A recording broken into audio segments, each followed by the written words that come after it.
Hello, কেমন আছো? ভালো। চলো আজকে আমরা শুরু করছি ঘর্ষণ। এটা নিউটনের গতিসূত্রেরই একটি অংশ। ঘর্ষণ একটা স্থির তলের ওপরে একটা বস্তু আছে। ধরো বাড়িতে একটি আলমারি আছে, তুমি এর ওপরে একটি ঠেলা দিলে, অর্থাৎ বল প্রয়োগ করলে, কিন্তু সরাতে পারলে না।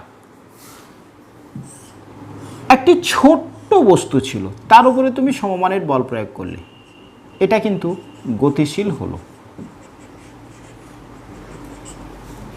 বল প্রয়োগ বস্তুতে কি সৃষ্টি করে? ত্বরণ বা মন্দন সৃষ্টি করে। এই ব্লকটার উপরে তুমি বল প্রয়োগ করলে, অথচ এটা যেমন স্থির ছিল সেরমই থাকলো, কিন্তু এই ব্লকটার উপরে তুমি বল প্রয়োগ করতে এটা গতিশীল হয়ে গেল।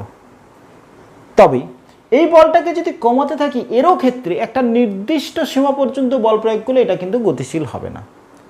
কেন হচ্ছে না তার ব্যাখ্যা আমরা এই আলোচনার শেষে আশা করি ক্লিয়ার করাতে পারব।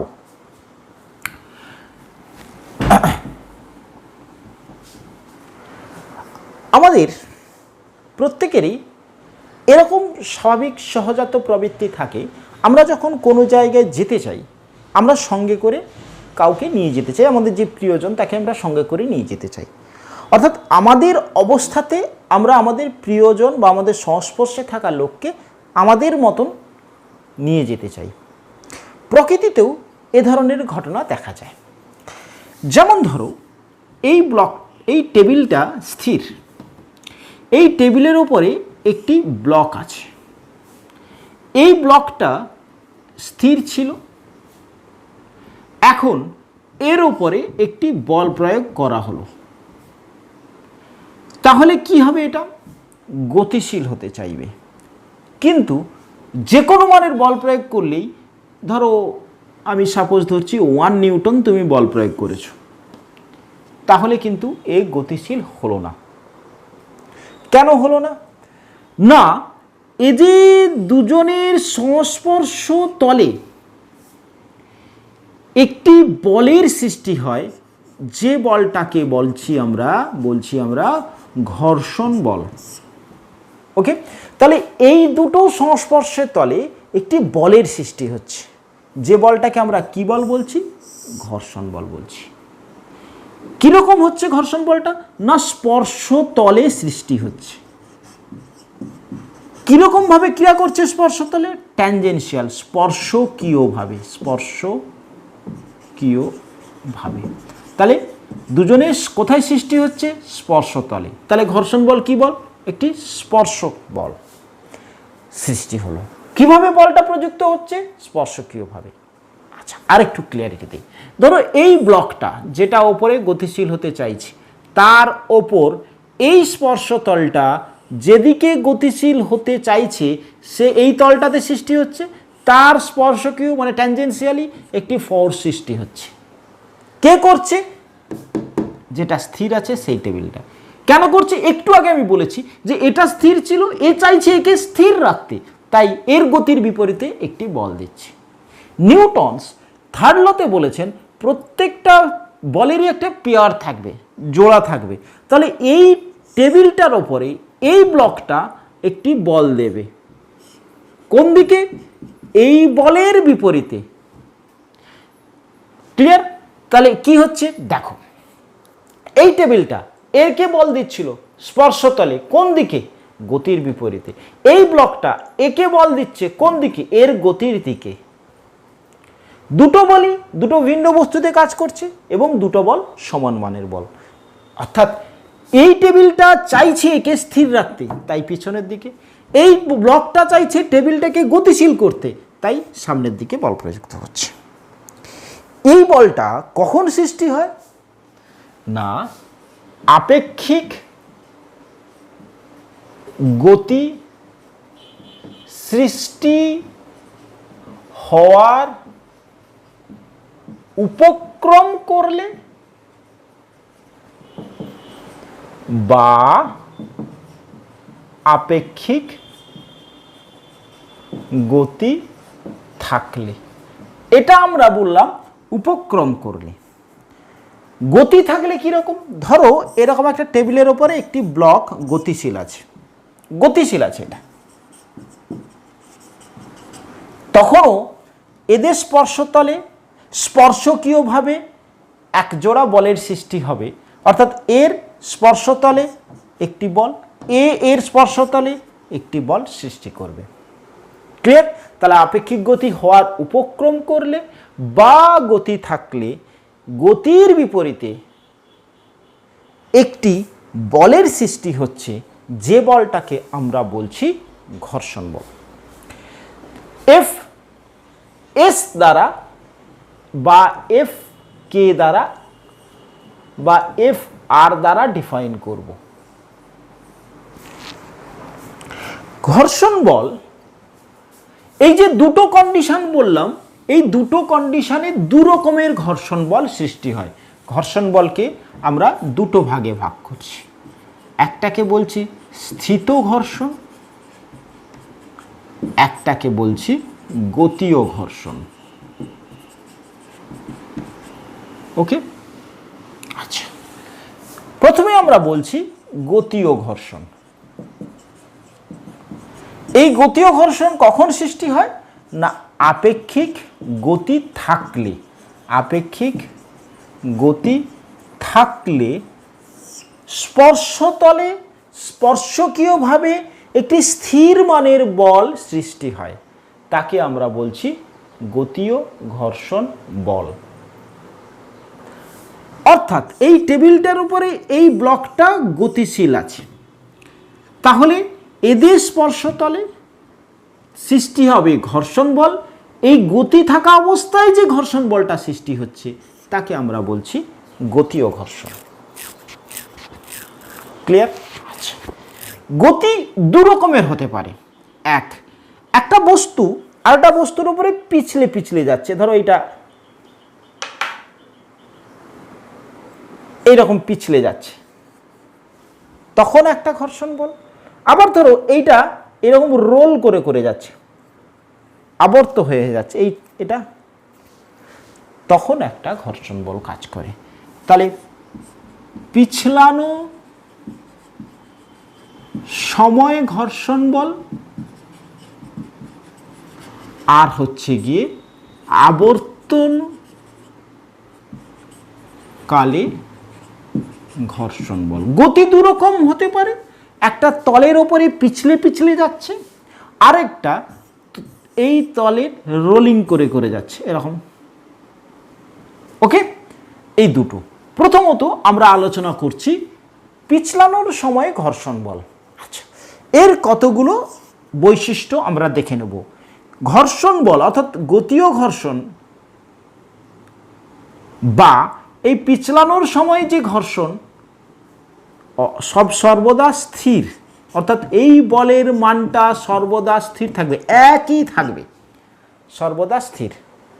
2,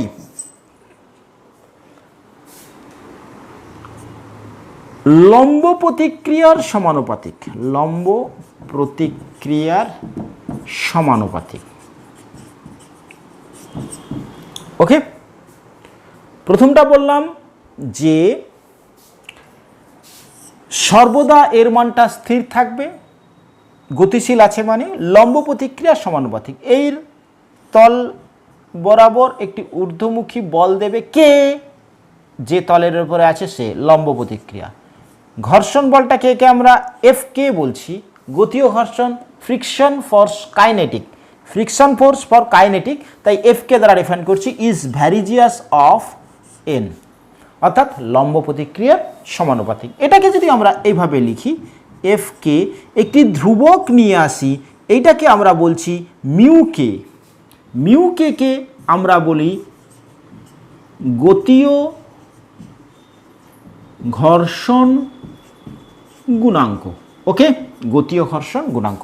তাহলে ক্লিয়ার হলো? আচ্ছা, 3, ক্ষেত্রফলের ওপরে নির্ভর করে না, ক্ষেত্রফলের ওপর নির্ভর করে না। নির্ভর করে প্রকৃতির ওপর, প্রকৃতির ওপর। অর্থাৎ এই ব্লকটা এই টেবিলের কতটা অঞ্চল জুড়ে স্পর্শ করে আছে তার উপরে নির্ভর করে না, নির্ভর করে এই দুটো তলের প্রকৃতির ওপর।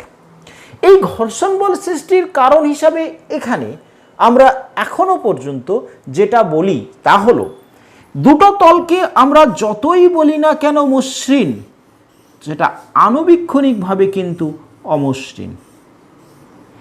এই দুটো তলের দুটো ভিন্ন ভিন্ন কণা দ্বারা গঠিত। এই কণাগুলোর মধ্যে ক্রিয়াশীল আসঞ্জন বল বা অ্যাডহেসিভ ফোর্স এই ঘর্ষণ বল সৃষ্টির কারণ ধরা হয়। অর্থাৎ ঘর্ষণ বল সৃষ্টির কারণ বলা হচ্ছে গিয়ে দুটো তলের অণুগুলির মধ্যে ক্রিয়াশীল আসঞ্জন বল। অর্থাৎ এদের ক্ষেত্রে দুটো তল কেমন প্রকৃতির হবে তার উপরে নির্ভর করবে, কতটা বেশি রাফনেস আছে বা কতটা বেশি তাদের মধ্যে আসঞ্জন বল কাজ করছে তার উপরে ঘর্ষণ বলটা নির্ভর করবে, ক্ষেত্রফলের ওপরে নয়। 4 নম্বর, এই যে গতীয় ঘর্ষণ, মানে এই ব্লকটা এবং এই ব্লকটা, ধরো দুটো ব্লকেই গতিশীল হতে পারে, একটা ব্লক আর একটা বল গতিশীল হতে পারে, অর্থাৎ আপেক্ষিক গতি থাকলে বলেছি। এই আপেক্ষিক গতি কতটা আছে তার উপরে কিন্তু এফ কে নির্ভর করে না। তাহলে 4th পয়েন্ট আমরা বলছি বেগের উপরে, আপেক্ষিক বেগের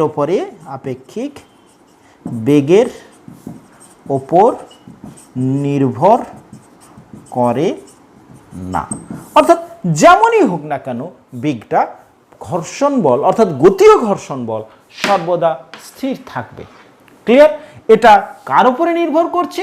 এই দুটো তল অর্থাৎ তলের লম্ব প্রতিক্রিয়ার উপরে, একটা তল আরেকটা তলের উপরে যতটা লম্ব প্রতিক্রিয়া দিচ্ছে তার উপরে নির্ভর করছে।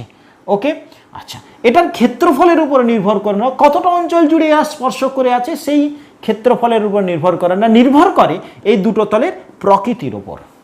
4 নম্বর পয়েন্ট বললাম, এদের মধ্যে কতটা আপেক্ষিক বেগ আছে তার উপরে কিন্তু ঘর্ষণ বল নির্ভর করে না, অর্থাৎ গতীয় ঘর্ষণ কিন্তু তার উপরে নির্ভর করে না। ক্লিয়ার হয়েছে?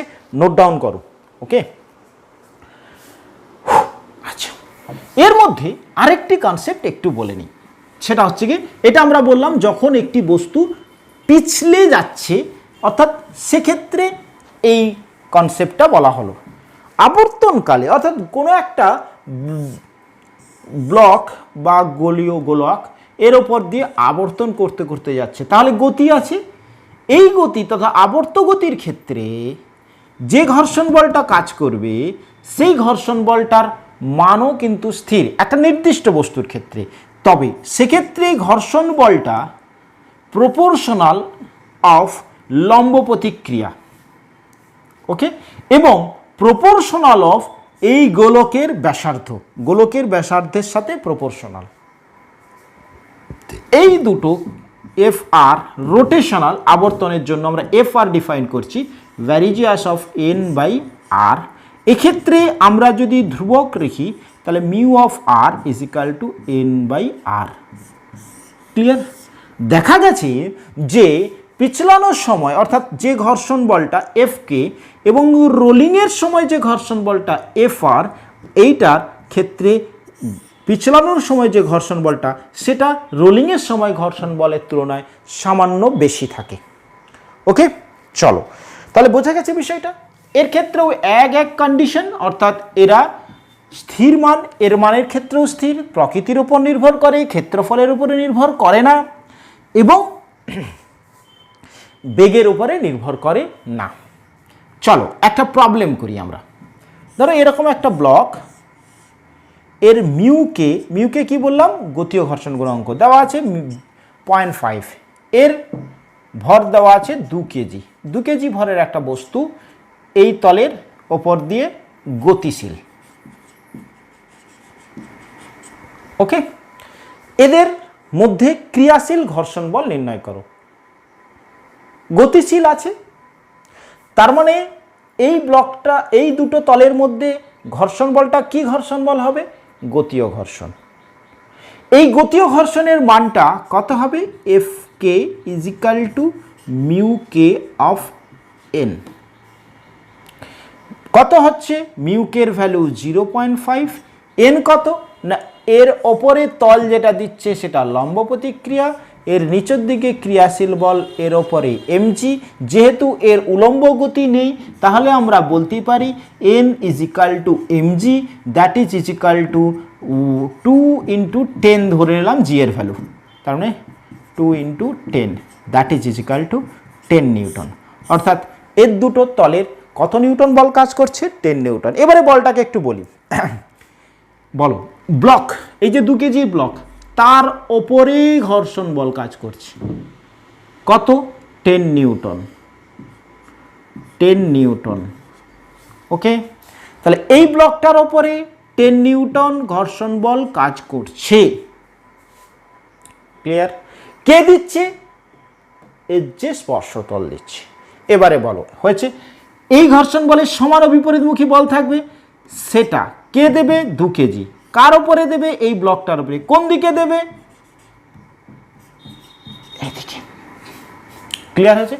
2 কেজি ভরের বস্তু ওপরে এই তলটা যে ঘর্ষণ বলটা দেবে 10 নিউটন, এই ব্লকটা এই টেবিলটার ওপরে যে ঘর্ষণ বলটা দেবে সেটাও 10 নিউটন, কিন্তু কোথায় কাজ করছে? স্পর্শতলে। কিভাবে কাজ করছে? স্পর্শকীয়ভাবে। তাহলে এই 10 নিউটন এই 2 কেজির উপরে কে দিচ্ছে? টেবিলটা। টেবিলটার উপরে 10 নিউটন সমমানের কে দিচ্ছে? 2 কেজি।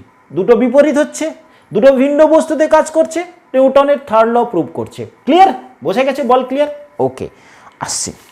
এবারে আসছি আমরা স্থিত ঘর্ষণের কনসেপ্টে। স্থিত ঘর্ষণ আমরা আলোচনা করলাম, যদি দুটো বস্তুর মধ্যে তলের মধ্যে আপেক্ষিক গতি থাকে তখন যে ঘর্ষণ বলটা কাজ করছে তাকে আমরা বলছি গতীয় ঘর্ষণ। এবারে আসছি আমরা স্থিত ঘর্ষণ। এই ঘর্ষণ বলটা যতক্ষণ বস্তুটা না আপেক্ষিক গতি থাকবে ততক্ষণ এদের স্পর্শতলে যে বল কাজ করবে তাকে আমরা বলি স্থিত ঘর্ষণ। খুব মন দিয়ে দেখবে। আমি এর উপরে একটি ধরো 5 নিউটন বল প্রয়োগ করলাম,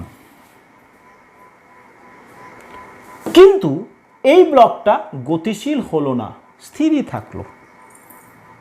ওকে, বলটাকে বাড়িয়ে আমি 6 নিউটন করলাম, তখনও এই ব্লকটা স্থির থাকলো। বলটাকে বাড়িয়ে আমি 10 নিউটন করলাম, তখনও এই ব্লকটা স্থির আছে। আমি 5 নিউটন যখন করেছিলাম তখন স্থির, 6 নিউটন যখন করলাম তখনও স্থির, 10 নিউটন যখন করলাম তখনও স্থির। দেখা গেল 10.3 নিউটন বল প্রয়োগ করতেই এটা গতিশীল হওয়ার উপক্রম করলো। তাহলে যখন 5 নিউটন বল প্রয়োগ করেছিলাম এর বিপরীতে নিশ্চিত 5 নিউটন বলের সৃষ্টি হয়েছিল। আবার বলটাকে বাড়িয়ে যখন 6 নিউটন করেছিলাম এর বিপরীতে নিশ্চয়ই 6 নিউটন বল প্রযুক্ত হয়েছিল, তাই আলটিমেট এর উপরে নিট ফোর্সটা 0 হচ্ছিল, যে কারণে এটা স্থির ছিল। 10 নিউটন প্রয়োগ করতে 10 নিউটন, 10.3 নিউটন বল প্রয়োগ করতে উপক্রম হচ্ছে, মানে এর ওপরে 10.3 বা তার কাছাকাছি পর্যন্ত বল সৃষ্টি হচ্ছে। তার থেকে একটু বাড়ালে ধরো 10.5 নিউটন বল প্রয়োগ করলে এটা গতিশীল হয়ে গেল। এক্ষেত্রে একটি ঘটনা পেলাম, কি না আমরা এই ব্লকটাকে গতিশীল করতে চাইছি যখন, তখন এদের স্পর্শতলেও ঘর্ষণ বল কাজ করছে। এই সময় যে ঘর্ষণ বলটা তাকে আমরা বলছি স্থিত ঘর্ষণ। অর্থাৎ আপেক্ষিক গতি সৃষ্টি হওয়ার উপক্রম করা অবধি যে বলটা তাদের স্পর্শতলে সৃষ্টি হচ্ছে সেই ঘর্ষণ বলটাকে আমরা বলছি স্থিত ঘর্ষণ। এক্ষেত্রে আমরা একটা ধারণা পাবো, সেটা হচ্ছে গিয়ে যে স্থিত ঘর্ষণের মান ভেরিয়েবল, অর্থাৎ পরিবর্তনশীল। পরিবর্তনশীল।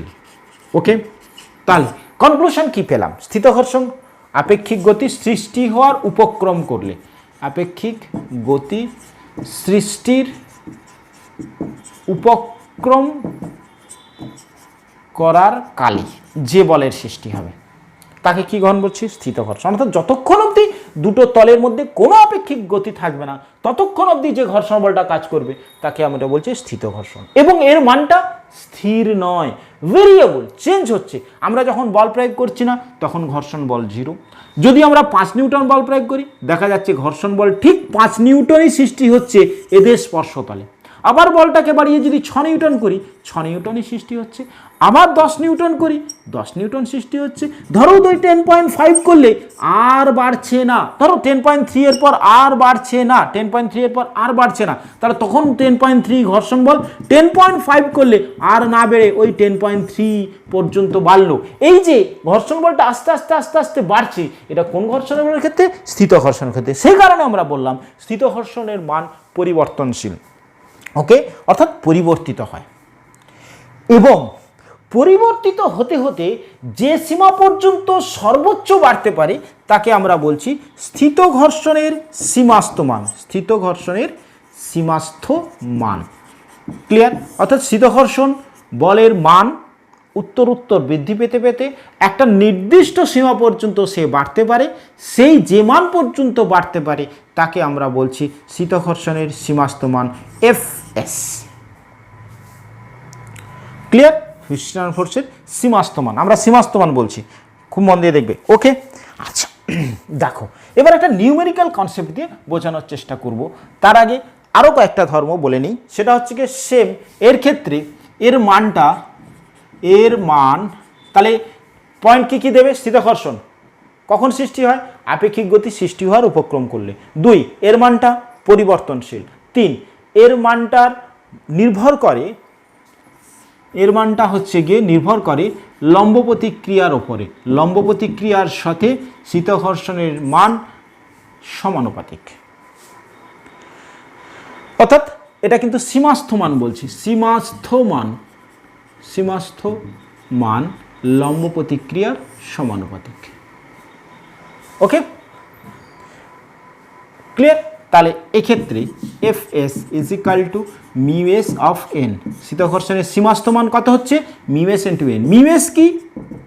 স্থিত ঘর্ষণ গুণাঙ্ক, স্থিত ঘর্ষণ গুণাঙ্ক। ক্লিয়ার হলো? ওকে, আরেকবার রিপিট করছি। স্থিত ঘর্ষণের মান, স্থিত ঘর্ষণ বলের মান পরিবর্তনশীল, বৃদ্ধি পেতে পেতে পেতে পেতে একটা নির্দিষ্ট সীমা পর্যন্ত সে বৃদ্ধি পাবে, তারপরে কিন্তু আর বাড়বে না। যে মান পর্যন্ত সেটা বৃদ্ধি পেতে পারে তাকে আমরা বলছি স্থিত ঘর্ষণের সীমাস্থ মান। এর মানটা লম্ব প্রতিক্রিয়ার সমানুপাতিক। সমানুপাতিক চিহ্ন তুলে আমরা একটা ধ্রুবক নিয়ে এসেছি, সেই ধ্রুবকটাকে আমরা বলছি মিউএস। এই মিউএসটাকে বলা হচ্ছে স্থিত ঘর্ষণ গুণাঙ্ক। ক্লিয়ার? স্থিত ঘর্ষণ গুণাঙ্ক। এটাও ক্ষেত্রফলের উপরে নির্ভর করে না, প্রকৃতির উপর নির্ভর করে। ওকে, চলো এই পরিবর্তনশীল কথাটাকে কনসেপচুয়ালি বোঝাবার চেষ্টা করি। চলো একটা নিউমেরিক্যাল দিয়ে বোঝানোর চেষ্টা করি। একটা নিউমেরিক্যাল দিয়ে বোঝানোর চেষ্টা করা যাক। এরকম একটা ব্লক আছে, এর ভরটাকে আমরা বলছি 1 কেজি বললাম। এর ক্ষেত্রে স্থিত ঘর্ষণ গুণাঙ্ক আমাকে বলে দিয়েছে 0.5। ওকে, আচ্ছা, এর ওপরে বল প্রয়োগ করা হচ্ছে 4 নিউটন। কি হবে? 1 কেজি ভরের একটি ব্লক একটি টেবিলের ওপরে আছে, তার ব্লক এবং টেবিলের মধ্যেকার ক্রিয়াশীল স্থিত ঘর্ষণ গুণাঙ্ক, স্থিত ঘর্ষণ গুণাঙ্ক বলে দেওয়া আছে 0.5। এই ব্লকটার উপরে 4 নিউটন বল প্রয়োগ করা হলো। বলো এর ফলে সৃষ্ট ঘর্ষণ বলের মান কত? এর ফলে সৃষ্ট ঘর্ষণ বলের মান কত? নোট ডাউন করেছো? চলো, আচ্ছা আমি বলেছি ঘর্ষণ বলের সীমাস্থ মান মানে ঘর্ষণ বল সর্বোচ্চ কতটা হতে পারে, FS is equal to mu S of N. এর ওপরে প্রতিক্রিয়া এন যেটা এমজির সাথে সমান, কারণ এন ইজিক্যাল টু এমজি এ কারণে লিখলাম কারণ এই ব্লকটা ওপর বা নিচে গতিশীল হচ্ছে না, তাহলে এর ওপরে ঊর্ধ্বমুখী বল এন, নিম্নমুখী বল এমজি, তাই আমরা বলতে পারি MG, that is equal to mu S of M into G. Clear? তাহলে mu S is equal to 0.5 into 1 into G 10, that is 5 newton. তাহলে কি পেলে তুমি? সীমাস্থ মান। কিসের সীমাস্থ মান? স্থিত ঘর্ষণের সীমাস্থ মান। স্থিত ঘর্ষণের সীমাস্থ মান, স্থিত ঘর্ষণের সীমাস্থ মান, এটা স্থিত ঘর্ষণের সীমাস্থ মান পেলে, মানে ঘর্ষণ বলটা সর্বোচ্চ এতটা পর্যন্ত বৃদ্ধি পেতে পারে। কতটা আমি এটাকে বলছি, 0 থেকে 5 নিউটন অবধি সীমাস্থ ঘর্ষণ অর্থাৎ গতিশীল হওয়ার উপক্রম, আপেক্ষিক গতি সৃষ্টি হওয়া অবধি এতটা রেঞ্জে সেই ঘর্ষণ বলটা পরিবর্তন হতে পারে। ওকে, এবারে তুমি বল প্রয়োগ করছো কত? 4 নিউটন। যতটা বল প্রয়োগ করবে ঘর্ষণ বল সীমাস্থ মান অবধি ততটাই সৃষ্টি হবে। সুতরাং এদের মধ্যে ক্রিয়াশীল এই মুহূর্তে ঘর্ষণ বল ইজিক্যাল টু 4 নিউটন। তাহলে কি হবে? সৃষ্ট ঘর্ষণ বল কত হচ্ছে? যেহেতু এই বলটা সীমাস্থ মানের থেকে কম, তাই এর দুজনের স্পর্শতলে ক্রিয়াশীল ঘর্ষণ বলের মান 4 নিউটন। ক্লিয়ার হলো? আচ্ছা, ওকে। হচ্ছে প্রশ্নটাকে একটু চেঞ্জ করে নিই। এখানে বললাম এখন বল প্রয়োগ হয়েছে, আমি বলছি 10 নিউটন। ওকে, এখন বলো তাহলে কি ঘটবে? 10 নিউটন বল প্রয়োগ করেছো, এই দুজনের স্পর্শতলে কি সৃষ্টি হচ্ছে? ঘর্ষণ বল সৃষ্টি হচ্ছে। কতক্ষণ অবধি? না 5 নিউটন অবধি ঘর্ষণ বলটা বৃদ্ধি পেল। তারপরে নিট ফোর্সটা কি হলো? Net force 10 newton. এই ব্লকটার ওপরে 10 নিউটন বল প্রয়োগ করেছো, ঘর্ষণ বল এফ এস সীমাস্থ মান 5 নিউটন অবধি বাড়ল। এখন অনুভূমিক দিকে এর উপরে নিট ফোর্স কত? F net is equal two F minus F S, that is 10 minus 5 Newton সমান 5 নিউটন বল নিট ফোর্স কাজ করতে শুরু করলো। তাহলে কি হবে? বস্তুটা ত্বরণ সৃষ্টি হবে। তাহলে বস্তুটাতে কি সৃষ্টি হবে? ত্বরণ সৃষ্টি হবে। ক্লিয়ার হয়েছে কনসেপ্ট এতটা? 10 নিউটন বল প্রয়োগ করলে বস্তুটাতে কি সৃষ্টি হবে? গতিশীল হবে, অর্থাৎ স্থির অবস্থা থেকে তার মধ্যে বেগ প্রাপ্তি ঘটবে। ওকে, যখনই বেগটা পেলো তখন ঘর্ষণ বলটা কত হবে? ধরো তোমাকে বলেছে mu K is equal two 0.4, mu K is equal two 0.4। তাহলে 10 নিউটন তুমি বল প্রয়োগ করেছো, ঘর্ষণ বল কতটা হয়েছিল? সীমাস্থ ঘর্ষণ 5 নিউটন। এখন নিট ফোর্স কত? 5 নিউটন। তাহলে বস্তুটাতে কি সৃষ্টি হবে? গতি সৃষ্টি হয়ে যাবে। এখন ওই বস্তুটাতে কত বল কাজ করবে? দেখো এখন কিন্তু আর স্থির নেই, স্থির থাকা অবধি ঘর্ষণ বল কাজ করছিল, স্থিত ঘর্ষণ বল। এখন বস্তুটা গতিশীল হয়ে গেছে। ওকে, তাহলে গতিশীল আছে, সেটা ত্বরণ নিয়ে না মন্দ নিয়ে আমি বলছি না, এবারে বলছি যে ত্বরণ নিয়ে গতিশীল আছে যেহেতু 5 নিউটন নিট ফোর্স কাজ করবে। ওকে, এখন ঘর্ষণ বল কত? কারণ এখন গতিশীল, তাহলে ঘর্ষণ বলটা হবে F K is equal to mu K of N, F K newton into 1 into 10, N এর value. Okay, that is 4 newton. তাহলে গতিশীল হওয়ার সাথে সাথে এখন তাহলে কত বল কাজ করছে তাদের স্পর্শ তলে? ঘর্ষণ বল 4 নিউটন। ক্লিয়ার? কারণ সেটা কি হয়ে গেছে? গতিশীল হয়ে গেছে, অর্থাৎ ঘর্ষণ বলটা পরিবর্তন হলো, 5 নিউটনের মধ্যে বাড়লো। যখনই গতিশীল হয়ে গেল ঘর্ষণ বলটা আর কিন্তু স্থিত ঘর্ষণ কাজ করছে না, এখন কিন্তু গতীয় ঘর্ষণ কাজ করছে। তার মান কত? 4 নিউটন। যেমনই গতিশীল হোক না কেন এই 4 নিউটনটা ফিক্সড। ক্লিয়ার হয়েছে? ক্লিয়ার হয়েছে কথাটা? কীরকম? তাহলে দেখো, আমাকে যদি বলে একটা বস্তুর স্থির থেকে গতিশীল হওয়া অবধি বলের ঘর্ষণ বলের লেখচিত্র অঙ্কন করো। প্রশ্নটা শোনো, একটা বস্তু স্থির অবস্থা থেকে গতি প্রাপ্তি হলো, এই অবস্থাতে তার ঘর্ষণ বলের লেখচিত্র অঙ্কন করো। তাহলে কি হবে? যখন ধরো স্থিত ঘর্ষণের, আমি এক্ষেত্রে বলছি স্থিত ঘর্ষণের মান সর্বোচ্চ মান সীমাস্থ মান 5 নিউটন। তাহলে 5 নিউটন অবধি তার কি হলো, ঘর্ষণ বলটা বৃদ্ধি পেল 5 নিউটন। এবারে সে গতিশীল হয়েছে, গতিশীল হওয়ার পর কত হয়েছে 4 নিউটন, হওয়ার পর সে কিন্তু স্টেবল হয়ে চললো, আর কিন্তু বাড়লো না। তাহলে এইখান থেকে এতটা অবধি যে ঘর্ষণ বলটা কাজ করছে সেটা হচ্ছে কি স্থিত ঘর্ষণ, খুব মন দিয়ে দেখবে স্থিত ঘর্ষণ। আর এইখান থেকে তারপরে কিন্তু যেমনই গতি থাকুক সে কিন্তু গতীয় ঘর্ষণ বল হচ্ছে। ঘর্ষণ বল এবং বস্তুর গতির সাপেক্ষে আমাকে যদি বল একটা লেখচিত্র অঙ্কন করতে বলে তাহলে কিন্তু লেখচিত্র অঙ্কন 0 থেকে 5 নিউটন অবধি বাড়লো, তারপরে কিন্তু যা গতিশীল হয়ে গেল তার ঘর্ষণ বলটা কত হয়ে গেল, এক্ষেত্রে উদাহরণ হিসাবে আমি 4 নিউটন বলেছি, কমে গিয়ে তারপরে চলতে শুরু করবে গতিশীল অবস্থায়, তারপরে কিন্তু ফিক্সড থাকবে হয়েছে। তার জন্য আমরা বলেছিলাম স্থিত ঘর্ষণ পরিবর্তনশীল হয়েছে, গতীয় ঘর্ষণ স্থির। ওকে, চলো প্রবলেমের মধ্যে আসি আমরা। দুটো কনসেপ্ট আরও দিয়ে দিই, তারপর প্রবলেমগুলির মধ্যে আস্তে ছোট ছোট করে আমরা প্রবেশ করব।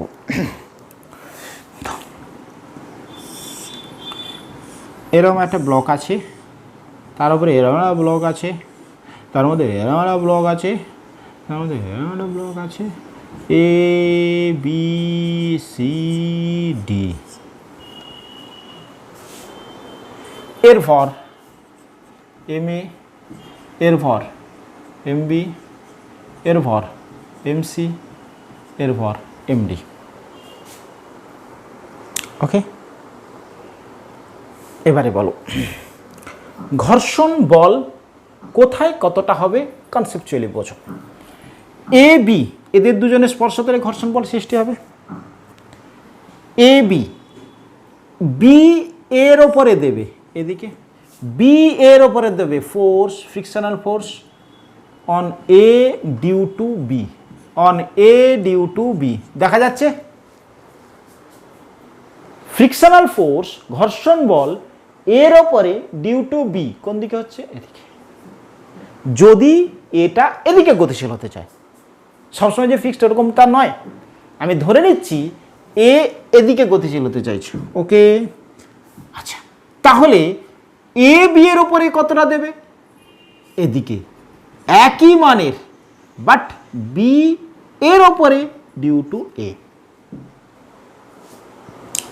ওকে, আচ্ছা তাহলে এই দুটো বল সমান, এফ এ বি অর্থাৎ ফ্রিকশন ফোর্স ঘর্ষণ বল এর দিচ্ছে এর ওপরে কে দিচ্ছে বি, সমান ঘর্ষণ বল বি এর ওপরে কে দিচ্ছে এ। এর মানটা কত হবে, স্থিত অবস্থায় থাকলে mu s into N. N কি না, এ এবং এই দুটো তলের মধ্যে ক্রিয়াশীল লম্ব প্রতিক্রিয়া, that is equal to N is equal to M A into G. বলো ক্লিয়ার। এ ব্লকের ওপরে বি ব্লক এন বল দেবে, যেটা এক্ষেত্রে এম এ জি এর সাথে সমান, দ্যাট ইজ ওইটা। ওকে, আচ্ছা এবারে বলো বি সি এর মধ্যে, বি সি এর মধ্যে যদি গতিশীল হতে চায়, যেরকম বি সি এর মধ্যে ক্রিয়াশীল ঘর্ষণ বল বি সি এর ওপরে, তাহলে বি এর ওপরে সি, বি এর ওপরে সি দিচ্ছে, সি এর ওপরে বি দেবে তার বিপরীতে, সি এর ওপরে বি দেবে তার বিপরীতে। ওকে, তাহলে frictional force B due to C equals to also frictional force C due to B is equal to mu S dash বললাম। মিউ এস ড্যাশ মানে এই দুটো তলের সংস্পর্শতলে ঘর্ষণ গুণাঙ্ক into N dash. Okay, N dash.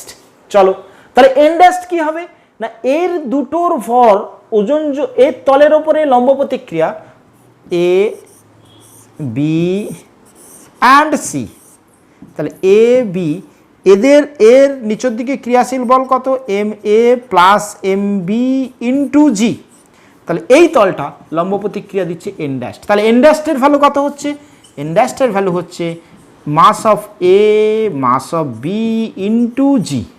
তাহলে দাঁড়াচ্ছে mu S dash into M of A M of B into g. And প্রত্যেকটা ক্ষেত্রে যতগুলো থাকুক সি বি এর ক্ষেত্রে আস্তে আস্তে সো অন এরকম চলতে থাকবে। বলো ক্লিয়ার হয়েছে? বলো কনসেপ্টটা ক্লিয়ার হয়েছে? ওকে, তো চলো এ জাতীয় আমরা একটা প্রবলেম করে নিই। আমরা এ জাতীয় একটা প্রবলেম করে নিই।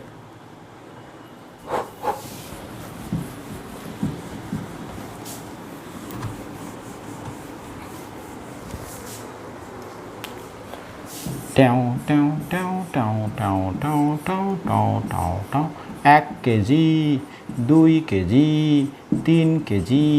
ওকে, আচ্ছা এবারে বলো 1 কেজি 2 কেজির উপরে ক্রিয়াশীল ঘর্ষণ, এদের তলের ঘর্ষণ গুণাঙ্ক আমি ধরে নিচ্ছি mu S is equal to 0.2, এদের তলের মধ্যে ঘর্ষণ গুণাঙ্ক মিউ এস ডেস্ট ইজ ইকাল টু 0.3। ক্লিয়ার হয়েছে? বলছে এইটা এবং এইটা 1 কেজি 2 কেজির মধ্যে তলে স্পর্শতলে ক্রিয়াশীল ঘর্ষণ গুণাঙ্কের মান 0.2, 2 3-এর মধ্যে ক্রিয়াশীল ঘর্ষণ গুণাঙ্কের মান 0.3। তোমাকে বলেছে যে এদের মধ্যে ক্রিয়াশীল ঘর্ষণ বলের মান নির্ণয় করো এইটা, এবং এদের মধ্যে ক্রিয়াশীল ঘর্ষণ বলের মান এফ ড্যাশ কত নির্ণয় করো, এফ এবং এফ ড্যাশ নির্ণয় করতে বলেছে। প্রশ্ন ক্লিয়ার? 1 কেজি 2 কেজির তলের মধ্যে ক্রিয়াশীল ঘর্ষণ বল কত হবে? চলো তাহলে মিউ এস ইন্টু এন, এক্ষেত্রে এন কত বলো? Mu S is equal to mu s into N, N মানে কত? মিউ এস এর ভ্যালু কত? 0.2। বলো এই 1 কেজি এর তলটা যা দিবে N, N is equal two কত এক্ষেত্রে? 1 ইন্টু জি, এর ভর 1 ইন্টু জি, 1 ইন্টু জি এর ভ্যালু 10, তাহলে that is equal to 2 Newton. Clear? এবারে বলো 2 3 এদের তলের মধ্যে ক্রিয়াশীল ঘর্ষণ বল এফ এস ড্যাশ কত হবে? Mu S dash into N dash, N dash কত? এর ওপরে মোট বলটা হবে M A plus M B into g, M A plus M B into g, M A plus M B into g, তাহলে এই তলটা উপরের দিকে দিচ্ছে এন ড্যাশ। ওকে, তাহলে 0.3 ইন্টু কত? 1 প্লাস 2 ইন্টু 10 সমান 3 গুণিতক 3 সমান 9 নিউটন। এবারে ধরো এইখানটাতে বলেছে মিউ এস ডাবল ড্যাশ, অর্থাৎ তল একদম স্পর্শ এই তল আর এর মধ্যে ঘর্ষণ গুণাঙ্ক 0.4। ওকে, তাহলে সেক্ষেত্রে F S dash double dash is equal to mu S double dash into N double dash, mu S মানে 0.4 ইন্টু 1 প্লাস 2 প্লাস 3 ইন্টু জি, তার মানে হচ্ছে গিয়ে 4 ইন্টু 10 বসিয়ে দিলে 4 ইন্টু 5 কে 6, 24 নিউটন। কি পাচ্ছ তুমি তাহলে? আমরা প্রথমে আলোচনা শুরু করেছিলাম একটা ভারী বস্তু রাখা ছিল, একটা হালকা বস্তু রাখা ছিল, এই ব্লকটার ওপরে যদি বল প্রয়োগ করা হয়, যেহেতু লম্ব প্রতিক্রিয়া সমানুপাতিক, যত ভর বাড়বে তত শীত ঘর্ষণের গুণাঙ্কের মান বাড়বে, তাই একটা ভারী বস্তুকে সহজে ঠেলা দিয়ে মেঝের উপরে গতিশীল করা যায় না। হালকা বস্তুর ক্ষেত্রে যেহেতু লম্ব প্রতিক্রিয়া কম, তাই কম বল প্রয়োগ করে এটাকে গতিশীল করা যাচ্ছিল। বলো কনসেপ্টটা ক্লিয়ার হয়েছে? চলো আসি পরের প্রবলেম।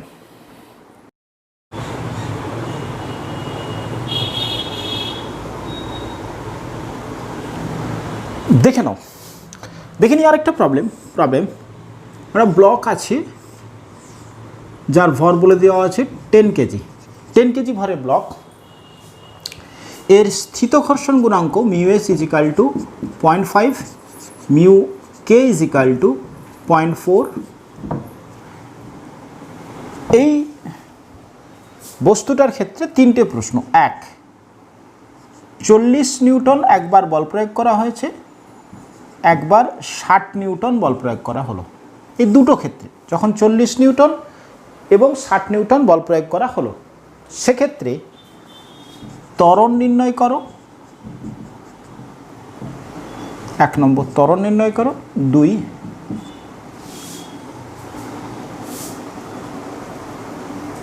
স্পর্শকীয় বল লব্ধি বল নির্ণয় করো। লব্ধি বল, এই দুটো জিনিস নির্ণয় করতে বলা হয়েছে। ওকে, চলো প্রথমত কথা, এর উপরে যদি force is equal to 40 Newton হয়, আমরা দেখিনি আগে স্থিত ঘর্ষণের সীমাস্থ মান কত, mu S is equal to FS is equal to mu s into N. স্থিত ঘর্ষণের সীমাস্থ মান mu s into N. N কত? এই ব্লকটার ক্ষেত্রে এমজি, অপরের দিকে এন। ওকে, তাহলে এন হচ্ছে mu s into M into g. Mu s এর ভ্যালু 0.5, এম এর ভ্যালু 10, জি এর ভ্যালু 10। তাহলে দাঁড়াচ্ছে 50 নিউটন। অর্থাৎ এফএস মানে 50 নিউটন অবধি সীমাস্থ ঘর্ষণ বলের মান। তুমি বল প্রয়োগ করেছিলে কত? ফার্স্ট ক্ষেত্রে 40 নিউটন। এবারে বলো তাহলে ঘর্ষণ বল কত সৃষ্টি হবে? ঘর্ষণ বল এফ ইজ ইকাল টু স্থিত ঘর্ষণ কত হবে? 40 নিউটনই হবে, কারণ সীমাস্থ মান কত? 50 নিউটন, 40 নিউটন। তাহলে বস্তুটার উপরে নিট ফোর্স কত? F net 0। তাহলে ত্বরণ কত? 0। ওকে, আচ্ছা, স্পর্শকীয় বল জানতে চেয়েছে। চলো তাহলে এই ব্লক এর ওপরে দিচ্ছে নিউটন কত? এন লম্ব প্রতিক্রিয়া বল দিচ্ছে। স্পর্শকীয় বল কী কী আগে বোঝো।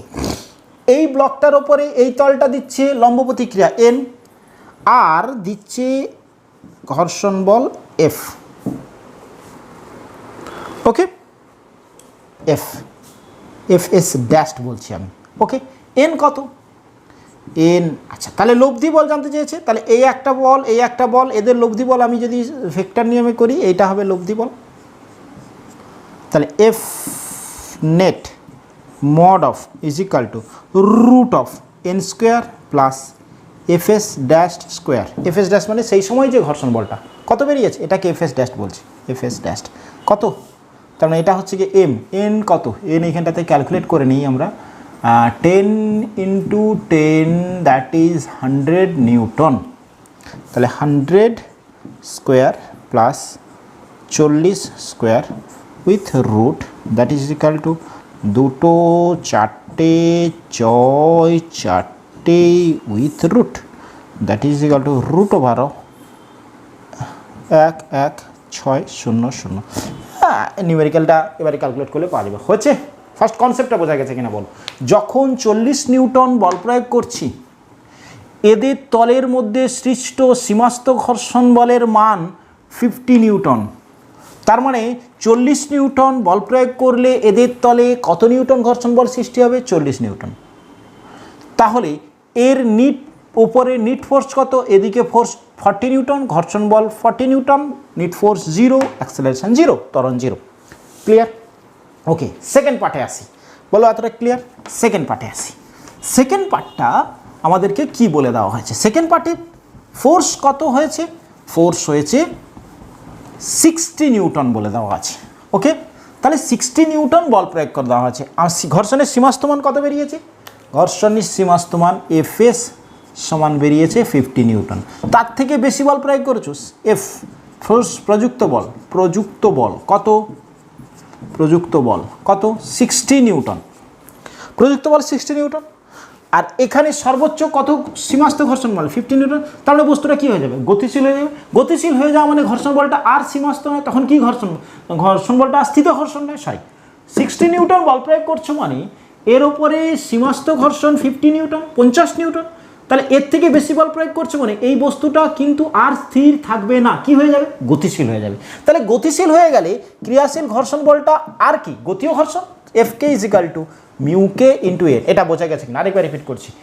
সীমাস্থ ঘর্ষণ 50 নিউটন, তুমি বল প্রয়োগ করেছো 60 নিউটন। তাহলে এই বস্তুটা আর স্থির থাকবে না, গতিশীল হয়ে যাবে। তাহলে তখন আর সীমাস্থ ঘর্ষণ স্থিত ঘর্ষণ কাজ করবে না। তখন কি ঘর্ষণ বল কাজ করবে? গতিশীল হয়ে গেলে চলঘর্ষণ বা গতীয় ঘর্ষণ। তাহলে চলঘর্ষণের ক্ষেত্রে মান কত হচ্ছে? মিউকে 0.4 ইন্টু নিউটন, এন এর ভ্যালু বেরিয়েছে 100, that is equal to 40 newton. Okay, তাহলে এখন গতিশীল হয়ে গেছে, 60 নিউটন বল প্রয়োগ করে গতিশীল হয়ে গেছে।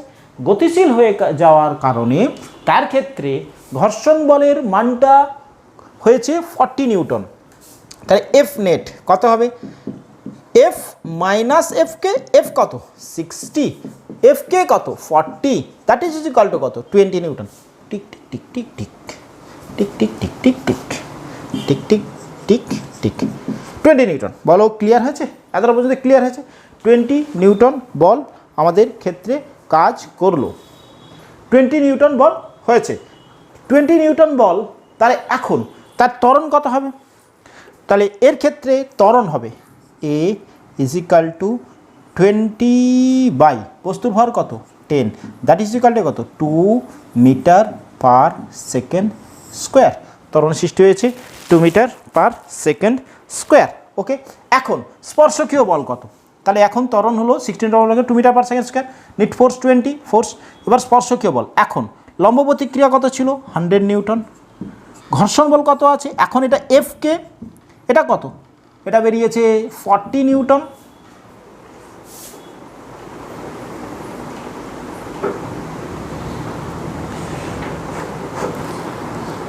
ওকে, তাহলে এফ স্পর্শকীয় বল টেনজেন্ট, এটাকে root of 100 square plus 40 square. এবারে ক্যালকুলেশন করবে, সেম ক্যালকুলেশন, কিন্তু দুটো জায়গায় 40 100 এলো মানে কিন্তু তা নয়। কনসেপচুয়ালি বুঝবার চেষ্টা করো।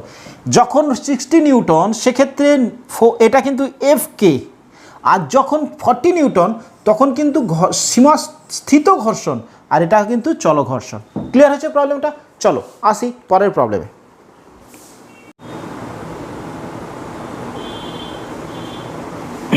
দেখো 12 নিউটন বল প্রয়োগ করলে এ ব্লক গতিশীল হওয়ার উপক্রম করে।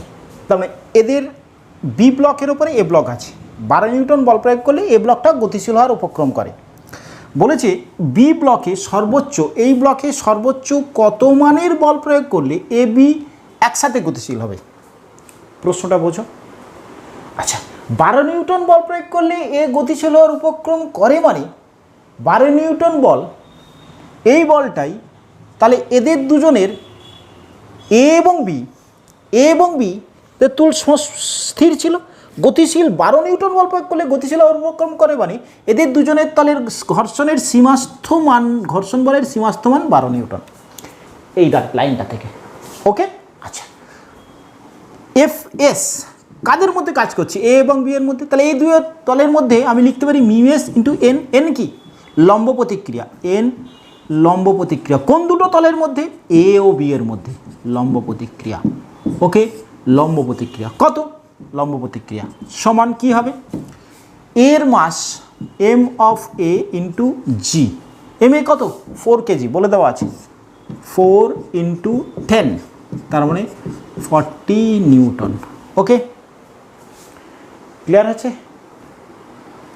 তো এবারে বলো, তাহলে এখান থেকে এই দুটো তলের ঘর্ষণ গুণাঙ্কের মান আমি পাবো F S by N. F S কত? 12, এন কত? 40, তার মানে কত হচ্ছে 4 3 12.3, এফ এস ইজিক্যাল টু 0.3 বেরোলো। আচ্ছা, ওকে, এবারে দেখো বি ব্লকে সর্বোচ্চ কত বল প্রয়োগ করলে এই দুটো একসাথে চলবে? একসাথে চলবে মানে এ এবং এ ব্লকটা স্থির থাকবে। এ ব্লকটা স্থির থাকবে মানে এ ব্লকের ওপরে নিট ফোর্স কত? 12 নিউটন। আর এদিক ওদিক হবে না, 12 নিউটন এসে স্থির আছে। আচ্ছা, তাহলে এই এ ব্লকের ত্বরণ কত হবে?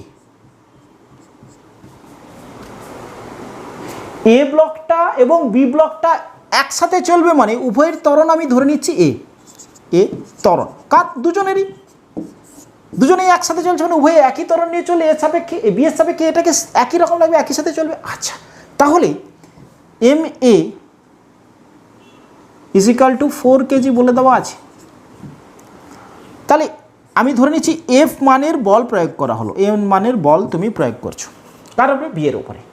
তাহলে বল প্রয়োগ করলে এ মানের বল প্রয়োগ করলে কত ত্বরণ সৃষ্টি হচ্ছে? এ। তাহলে আমি কি লিখতে পারি? F is equal to M A plus M B into এ। এবারে বলো এ কত? এ ত্বরণ নিয়ে চলছে, এর উপরে নিট ফোর্স কত? তাহলে এর উপরে নিট ফোর্স কত? না এই সীমাস্থ ঘর্ষণের মান F S is equal to 12 newton. তার ত্বরণ কত? এ। তাহলে এখান থেকে আমি বলতে পারি M A into A is equal to 12, that is A is equal to 12/4, that is 3 metre per second square. বলো এইটা বোঝা গেছে কিনা? এ ব্লকটার উপরে সরাসরি কোনো বল প্রযুক্ত হয়নি, অথচ এ ব্লকটা সমতরণে চলছে, তাই দুটো একসাথে চলছে। তাহলে এ ব্লকের উপরে নিট বল কত? না, বি এর মধ্যে ক্রিয়াশীল ঘর্ষণ বল, বি একে যে বল দিচ্ছে সেই বলের কারণে এটাও এ ত্বরণ নিয়ে চলছে। তাহলে এফএস 12, তাহলে তার ত্বরণ হচ্ছে 3 মিটার পার সেকেন্ড স্কোয়ার। তাহলে এফ সমান কত? এর সমান দাঁড়াবে 4 + 5 ইন্টু 3, তার মানে 9 ইন্টু 3, তার মানে 27 নিউটন। যদি 27 নিউটন বল প্রয়োগ করা হয় তাহলে দুজনে একসাথে চলবে, দুজনে একসাথে চলবে। ক্লিয়ার হয়েছে কথাটা? একসাথে চলবে এই কনসেপ্টটা থেকে কি ক্লিয়ার হলো? ক্লিয়ার হয়েছে? একসাথে চলছে মানে এর ত্বরণ বি এর ত্বরণ 1। তাহলে এ ওপরে ক্রিয়াশীল বল বি এবং এ যে স্পর্শতলে বি একে যে বল দেবে সেই বলের কারণে এ ত্বরণ নিয়ে চলবে। তাহলে এর ওপরে ক্রিয়াশীল বল কত? 12 নিউটন ডিউ টু বি দিচ্ছে একে ঘর্ষণ বলের কারণে সে এ ত্বরণ নিয়ে চলছে। তাহলে ত্বরণ কত? তাহলে এই দুটো ব্লকই তাহলে এ ত্বরণ নিয়ে চলবে। তাহলে এর উপরে বল কত?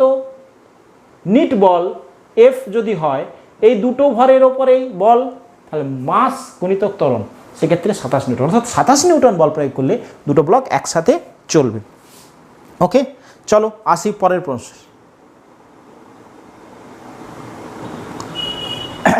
এখন আসছি আমরা ঘর্ষণ কোণ সম্পর্কে বলবো। একটা ব্লক একটা টেবিলের উপরে ছিল, এর উপরে ক্রিয়াশীল, এদের দুজনের স্পর্শতলে ক্রিয়াশীল স্থিত ঘর্ষণ এফএস। লম্ব প্রতিক্রিয়া এই তলটা দিচ্ছে এন, এটা কি লম্ব প্রতিক্রিয়া, কে দিচ্ছে? এই তলটা দিচ্ছে। ঘর্ষণ বল কে দিচ্ছে? এই তলটা দিচ্ছে। তাহলে এই বস্তুটার এই যে লম্ব প্রতিক্রিয়া এবং ঘর্ষণ বল স্থিত ঘর্ষণ, এদের যে লব্ধি, দুটো বলের লব্ধি আর লম্ব প্রতিক্রিয়ার সাথে যে কোণ করে তাকে আমরা বলি ঘর্ষণ কোণ।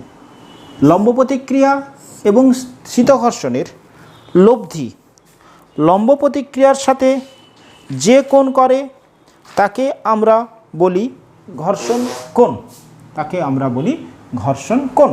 ক্লিয়ার? আচ্ছা, তাহলে এইটা এইটা এইটা বলটা ক্লিয়ার? এফ এস, এটা আর, এটা এন, এটা লব্ধি। কার সাথে কোণ করছে? লম্ব প্রতিক্রিয়ার সাথে। ল্যামডাটাকে কি বলছি? ঘর্ষণ কোণ। আচ্ছা দেখো, আচ্ছা আমি বলতে পারি আর এর এই উপাংশ, এদিকের উপাংশ কত? R cos lambda. এটা কত? R sin lambda. বিভাজন কনসেপ্ট বোঝো। আর এর এদিকের উপাংশ R cos lambda, that is equal to, আবার যোগ করলে এটা পাবে, আবার এইটা এবং এইটার যোগ ফলে আর পেয়েছো। তাহলে আমরা বলতে পারি N is equal to R cos lambda. Clear হল না? এন এবং এফএস এর লব্ধি হচ্ছে আর। আরটাকে যদি আমি বল বিভাজন করি তাহলে এই দিকে হবে আর কস ল্যামডা, এদিকে হবে আর সাইন ল্যামডা, মানে এইটা এবং এইটার যোগফল আর।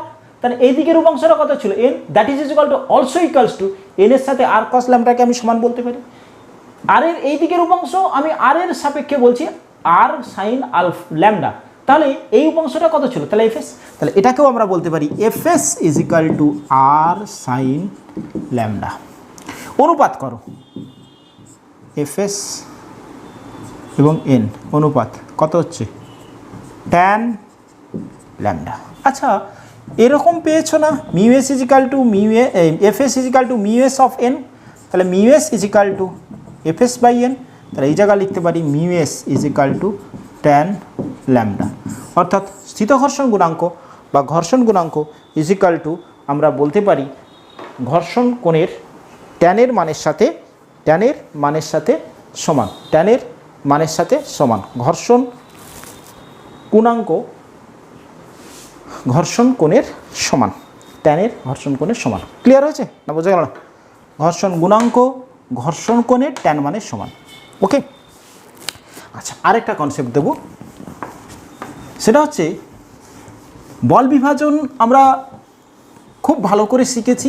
বল বিভাজন নিয়ে যদি কোনো কনফিউশন এখনও অবধি থেকে থাকে তাহলে ভেক্টরের যে ভিডিওগুলো আছে তাদের আমাকে দেখতে হবে বল বিভাজন। একটা নততলে একটি বস্তু আছে। ওকে, দেখো, একটা নততলে একটি ব্লক আছে, এম ভরের ব্লক আছে। এই নততলের ওজনজনিত বল তলের সাথে লম্ব, কোন তলের সাথে? অনুভূমিক তলের সাথে। মনে রাখতে হবে সবসময় ওজনজনিত বল সর্বদা অনুভূমিক তলের সাথে লম্ব হবে, এমজি। আচ্ছা, এই অ্যাঙ্গেলটা ধরো থিটা, তাহলে এদিকের উপাংশ কত? MG cos of theta. Cos theta কী করে হলো? আচ্ছা, ঠিক আছে, এটা থিটা, তাহলে এটা কত? 90 মাইনাস থিটা। এইটার সাথে এটা 90, তাহলে এই অ্যাঙ্গেলটা কত? থিটা। ক্লিয়ার হলো? এটা থিটা, এটা 90, তাহলে এই অ্যাঙ্গেলটা কত? 90 মাইনাস থিটা। এইটা, এই তল এবং এইটার কত? 90, তাহলে এইটা কত? থিটা। এই দিকের উপাংশ কত? MG sine theta. তাহলে ওজনজনিত বলের একটি উপাংশ নততল বরাবর নিচের দিকে কাজ করছে। তাহলে এই বস্তুটা নততল বরাবর নেমে আসার কথা, কিন্তু যেহেতু যে তলে আছে এদের উপরে একটা ঘর্ষণ বল কাজ করছে, এফএস ঘর্ষণ বল কাজ করছে ঊর্ধ্বমুখী। যদি কখন নামে আসার উপক্রম করবে?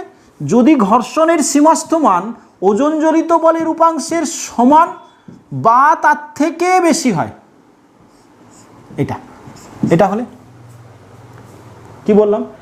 যে ঘর্ষণ বলটা কাজ করছে, বস্তুটা স্থির ছিল, এই স্থির অবস্থায় সর্বোচ্চ যে ঘর্ষণ বলের মান, দ্যাট ইজ সীমাস্থ মান স্থিত ঘর্ষণের, সেটা যদি এমজি সাইন থিটার সাথে সমান হয় তাহলে নেমে আসবে আর উপক্রম করবে, আর বেশি হয়ে গেলে নেমে চলে আসবে।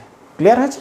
আচ্ছা, এই তল একে একটা, এই তল এই বস্তুকে একটা লম্ব প্রতিক্রিয়া দেবে, দ্যাট ইজ অলসো এন।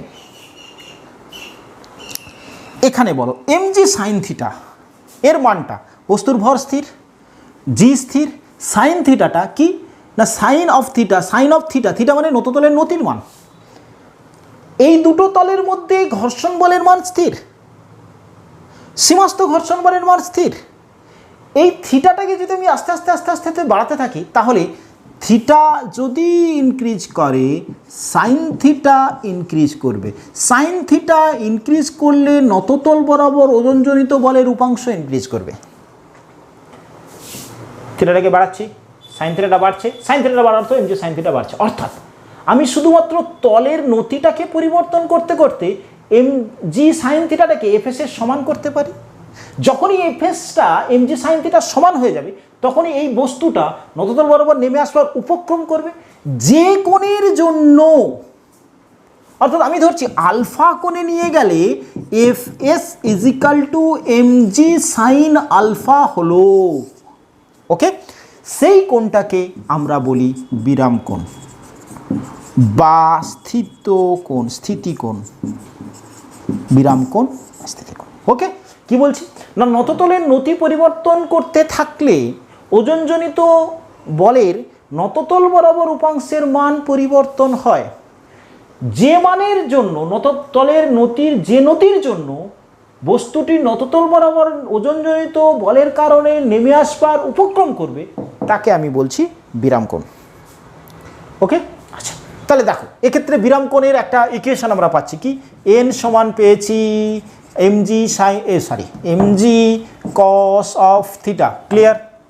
আচ্ছা, এফ এস সমান কি মিউ এস অফ এন। তাহলে এফ এস কত? মিউ এস ইন্টু এন কত? MG cos of theta. Okay, MG cos of theta. Clear? আচ্ছা, নেমে আসবার উপক্রম করছে মানে এফএসটা কার সাথে সমান হচ্ছে? আবার এফএস সমান হচ্ছে গিয়ে এমজি সাইন থিটার সমান হচ্ছে। এই দুটো ইকুয়েশনকে 1 নম্বর এবং 2 নম্বর ইকুয়েশনের তুলনা করো, তাহলে M G sine theta is equal to mu S M G cos theta. বলো ক্লিয়ার হলো কিনা, বলো এটা ক্লিয়ার হলো কিনা। এফ এস সমান এই সূত্র থেকে আমরা পাচ্ছি mu S of N. N কত পেয়েছি এক্ষেত্রে? N is equal to M G cos theta, মান বসিয়েছি, তাহলে এফ এস সমান সূত্র থেকে এটা পাচ্ছি। এবারে কি বলছি, নেমে আসবার উপক্রম করছে মানে এই তল বরাবর এফ এসটা এম জি সাইন থিটার সাথে সমান হচ্ছে। ওকে, তাহলে এটা হচ্ছে, আচ্ছা থিটাটা, এই থিটাটা নয়, আমি বলছি থিটা ইজিক্যাল টু যখন ল্যামডা হচ্ছে, সরি আলফা হচ্ছে, থিটা ইজিক্যাল টু যখন আলফা হচ্ছে তখন এই কন্ডিশনটা ফুলফিল করছে। তাহলে M G sine alpha is equal to mu S M G cos of alpha, তাহলে পাচ্ছি আমরা mu S is equal to tan of alpha. এই কোণটাকে কী কোণ বলেছি? বিরাম কোণ। কখন এইটা নতর বরাবর নেমে আসবে? যখন থিটাটা ইজিক্যাল টু আলফা হচ্ছে, বিরাম কোণ এই আলফা দ্বারা আমরা ডিফাইন করছি, বিরাম কোণের সমান হচ্ছে। ক্লিয়ার? অর্থাৎ নততলের যে নতির জন্য নততলের ওপর অবস্থিত কোনো বস্তু তার ওজনজনিত বলের কারণে তল বরাবর নেমে আসবার উপক্রম করবে, তাকে আমি বলছি স্থিতিকোণ বা বিরাম কোণ। ক্লিয়ার? তাহলে এখান থেকে কী কী পেলাম পুরো আলোচনাটাতে কনসেপচুয়ালি? কি, থিটা যখন গ্রেটার দেন আলফা, সরি আমি আগে বলি theta is less than alpha, তিনটা কন্ডিশন। কোনটা বিরাম কোণের থেকে কম, তখন কি হবে? বস্তু স্থির। বস্তু স্থির মানে এফ এস সীমাস্থ ঘর্ষণ বলের মানটা is greater than M G sine of theta. Clear? আচ্ছা, যখন to is equal to theta is equal to alpha, theta is equal to alpha বিরাম কোণের সমান হচ্ছে থিটা ইজিক্যাল টু আলফা, তাহলে তখন কী হবে? M G sine alpha is equal to F S, F এসের সাথে সমান হলো। ক্লিয়ার হলো? এফ এসের সাথে সমান হলো। ওকে, আচ্ছা এরপরে বলছি 3 নম্বর, যদি দেখা যায় theta is greater than alpha, তাহলে কী হবে? এক্ষেত্রে এম জি sine alpha greater than F S, তাহলে বস্তুটা তখন পিছলাতে শুরু করবে এবং ত্বরণ নিয়ে চলবে। ত্বরণ নিয়ে চলবে কেন? কারণ এম জি সাইন আলফাটা বেশি, তাহলে নিট ফোর্স কাজ করবে, তাই ত্বরণ নিয়ে চলবে। বলো ক্লিয়ার হয়েছে? যখন থিটাটা বিরাম কোণের থেকে কম, তখন এফএসটা বেশি থাকবে এম জি সাইন থিটার থেকে, তাই বস্তুটা কি থাকবে? স্থির থাকবে। যখন আলফা এবং থিটা সমান, অর্থাৎ বিরাম কোণের সমান করে দেওয়া হবে, তখন এফএস এবং এম জি সাইন থিটাটা সমান, মানে জাস্ট সমান, উপক্রম করছে। যখন থিটাটা আলফার থেকে বেশি করে দিলাম, বিরাম কোণের থেকে বেশি, তখন এম জি সাইন আলফাটা গ্রেটার দেন এফএস, তাহলে বস্তুটার উপর একটা নিট ফোর্স কাজ করবে তল বরাবর নিচের দিকে।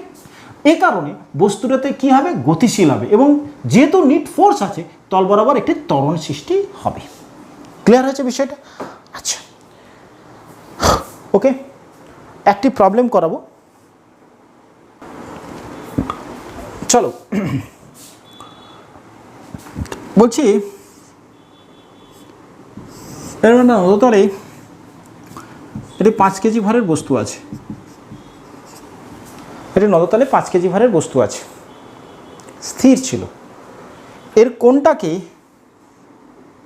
যদি 30 ডিগ্রি করে দেওয়া হয়, 30 ডিগ্রি করে দেওয়া হয়, তাহলে বস্তুটি তল বরাবর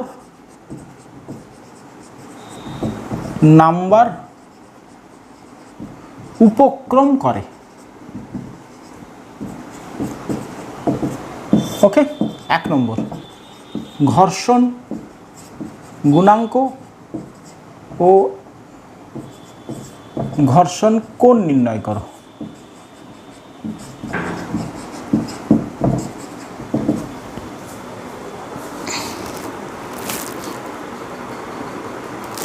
ওকে, ঘর্ষণ গুণাঙ্ক এবং ঘর্ষণ কোণ নির্ণয় করো। চলো, নেমে আসবার উপক্রম করছে মানে আমি বল বিভাজন করি আগে, এদিকে এটা হচ্ছে কি এম জি, এটা mg cos অফ 30, এটা mg sin 30, এই বরাবর লম্ব প্রতিক্রিয়া n নেমে আসবার উপক্রম করছে মানে fs উপরের দিকে